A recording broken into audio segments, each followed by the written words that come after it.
هاوشێوەی بەشێکی زۆر لە شار و شارۆچکەکانی دیکەی هەرێمی کوردستان و لە کاردانەوەی وتەکانی سەرۆکی حکوومەتدا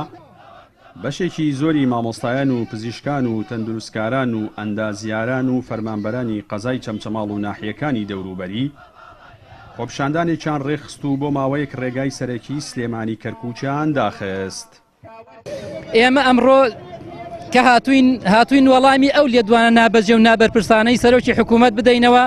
کاتێک کە باسی ئەوە ئەکات کە هاوڵاتیان کە داوای مافی ڕەوای خۆیان ئەکەن چەقۆیان پێ و دەمانچیان پێ بەداخەوە ئەوەی کە دەمانچە و چەقۆی پێ چەقۆوەشێن و شەلاتی و سەرسەریەکانی ئەوانن لەسەر جادە چەقۆیان پێە ئەوە ئێمە نین چەقۆمان پێیە ئەوە ئێمە نین دەمانچەمان پێیە ئەوە ئێمە نەبووین هاوڵاتیانمان کوشتۆ و خەڵتانی خوێنمان کردوون ئەوە ئەوانن شکۆی مامۆستای ئاینی شکۆی مامۆستای قوتابخانە و خوێندنگە شکۆی مامۆستای زانکۆیان شکاندووە هەموو کاتێکەوە بەناڕاستی پێمانەڵێن ئێمە قەرزاری مامۆستاینین بەڵام بەداخەوەیەوە نەقەرزارنین بگرە ئێوە تۆمەت و تەشیرتان بە مامۆستایان کرد. جیاواز لە خۆپشاندانەکانی دیکەی قەزاکە لەلایەن خۆپشاندەرانەوە گوڵ و پێنووس بەسەر هێزانامنیەکاندا دابەشکرا.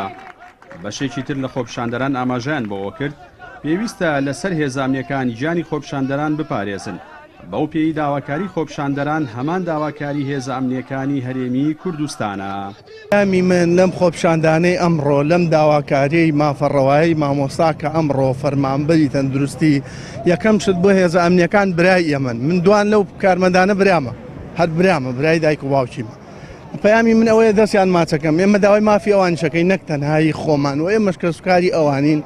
ئێمە تو نتیژی نانوێنین ئەوانیش با بەرامبەر ئێمە بۆ شێوەیە نەبن وەکو لە هەولێر ڕوویدا ئەوانەشی کە شەقیان لە مامۆستادا هێز ئەمنیەکانیشیان ناشرین کرد ئەوانە شەقیان لە خۆیاندا شەقیان لە وەزیری پەروەردەدا شەقیان لە وەزیری ئەوقافدا لەبەر ئەوەی ئەگەر ئێمە خاوەنێکمان هەبووە کە وەزیری پەروەردەیان